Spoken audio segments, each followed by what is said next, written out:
Puff చేసేసుకుందాం, వచ్చేయండి. దానికంటే ముందు మీ ఫేవరెట్ పఫ్ ఏంటి?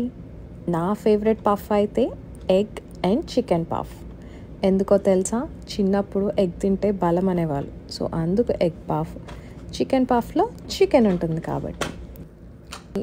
అంత పఫ్లో ఒక్క చికెన్ పీస్, అది కూడా ఎక్కడ ఉందా అని వెతుక్కోవాల్సి వచ్చేది అప్పట్లో. కానీ నాకైతే ఒకటి అర్థమయ్యేదే కాదు, మా ఇంట్లో కేజీ చికెన్ తెచ్చి కర్రీ వండినారా అని ఆనందం. ఆ చికెన్ పఫ్లో ఒక్క చిన్న చికెన్ పీస్ ఎక్స్ట్రా వస్తే ఎంత ఆనందం వేసేదో. అప్పట్లో ఎగ్ పఫ్ తిందామా చికెన్ పఫ్ తిందామా అనే ఆప్షన్ ఉండేది. ఇప్పుడు అలా లేదుగా.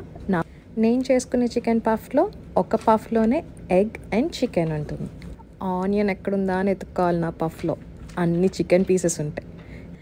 ఇది నా chicken and egg puff story. మరి మీకు ఇలాంటి స్టోరీస్ ఉంటే కింద కామెంట్ సెక్షన్లో షేర్ చేసేసుకోండి. ఈ రెసిపీని కింద డిస్క్రిప్షన్లో షేర్ చేసేస్తాను, మీరు కూడా ట్రై చేసి ఎలా ఉందో చెప్పండి. Thanks for watching.